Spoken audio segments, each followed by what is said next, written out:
Voice exclusive. Joining me right now from South Korea is the Treasury Secretary of this great nation, Scott Bessent. Mr. Secretary, thank you so much for joining us this morning. Maria, good evening from South Korea.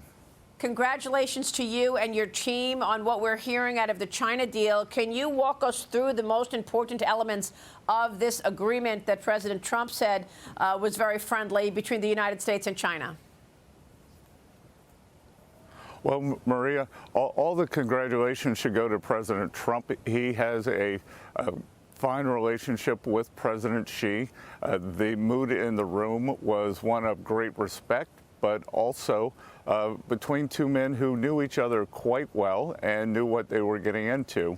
I think what was very helpful for today's meeting was my counterpart, the Vice Premier, Hu Feng, and I had 2 days of very tough and fulsome negotiations in Kuala Lumpur, Malaysia, earlier in the week. So President Xi walked in the room and said, I think we can agree on the consensus reached in Malaysia. And so the two leaders were able to discuss more bigger picture ideas during the conversation, including what the remainder of President Trump's term would look like, because I think the Chinese realize that with President Trump in office, it is an opportunity to reset the relationship in terms of mutual respect. President Trump is commanding respect around the world like no other leader. Yeah, for sure. And we saw that throughout all of his meetings. Now, Secretary, many people were worried about the flow of rare earth minerals. And I know that you addressed this with your counterpart first, and then the president took it on with Xi Jinping. Is this a pause for a year? What is the story in terms of the flow of rare earth minerals? Yes, so on October 8th, the Chinese surprised the world and announced that a few weeks, a month out, they were going to put export controls on products with even 0.01% of rare earth minerals produced or manufactured in China. They were going to put export controls on those. It was China versus the world, and we were able to negotiate a one-year pause on that in return for some things that the Chinese wanted. President Trump was also able to negotiate with President Xi an agreement to start working on ending this terrible fentanyl crisis that is affecting the U.S. And what is China's part in that? The precursor chemicals for fentanyl are shipped from China to Canada to Mexico. They make their way into the U.S. and are killing hundreds of thousands of our citizens and ruining families and lives, for decades to come. So President Trump, very wisely, in the spring, had put a 20% fentanyl tariff on China. We agreed to cut that in half, and in return, they're going to give us substantial cooperation in return for reducing the precursor flow into North America. We're going to have working groups that over the coming weeks will set very objective measures on whether that's successful or not. So this pause for a year would be until next October. Secretary, what are you going to do in terms of verifying that? And it really did surprise the world when they put those export controls in place. Do you believe that, in fact, you will be able to get that refined magnets flowing for this year? And is that enough time for the U.S. to become independent in terms of the need for those rare earth magnets? I know that the president was very smart in terms of doing lots of deals with Asian partners, even before sitting down with Xi Jinping, and among those was a deal with Australia for rare earth as well. Right. So, Maria, let's work backwards there. The president has been laser focused since the day he came in office in terms of rare earths. He issued an executive order right out of the blocks. He recognized that this is a strategic vulnerability for the U.S.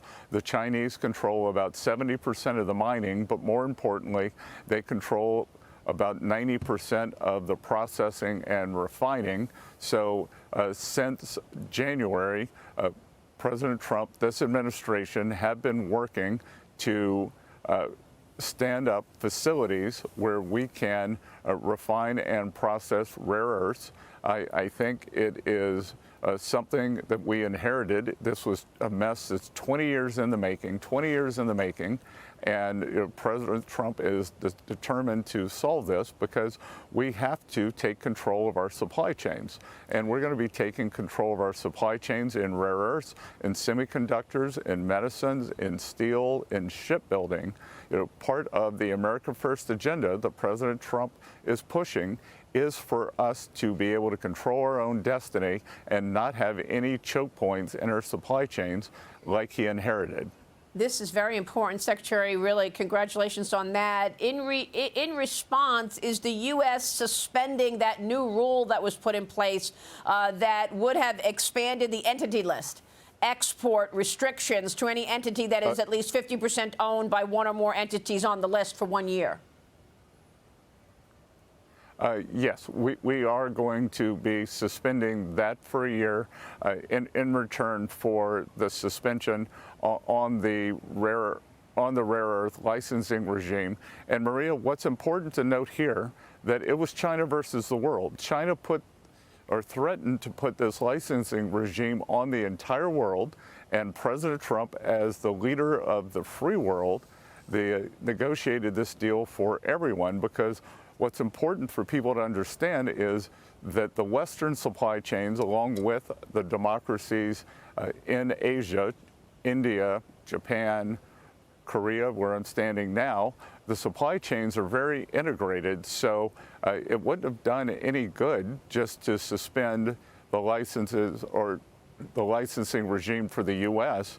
It has to be for the whole world. The whole world is united here, and we're all moving forward together. And it was President Trump's leadership that's done this.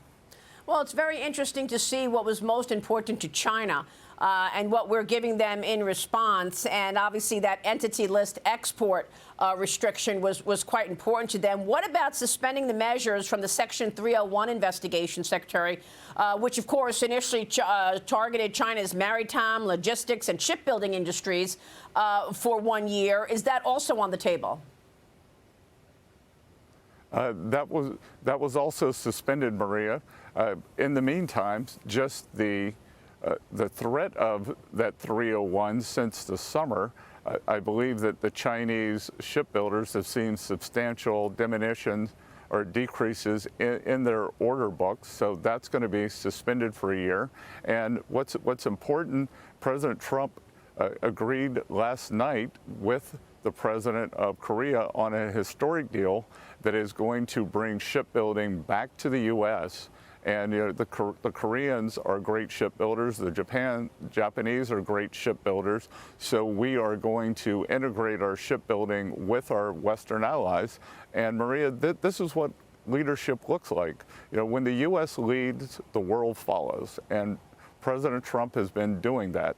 I've been fortunate enough that over the past 9 months, I've seen President Trump in action. I saw him at the G7 in Canada with the Europeans. I saw him at the United Nations, where he gathered, I would guess, 85% of the Muslim-speaking world in a room that set the stage for the deal in Gaza. And then 2 days ago at the ASEAN conference, we had the leaders in Asia. And it is the respect for President Trump in all three of these groups that is allowing U.S. leadership to reassert itself. And this is what is going to matter for the U.S. economy, the American people, and the free world. We're all moving forward together with his leadership.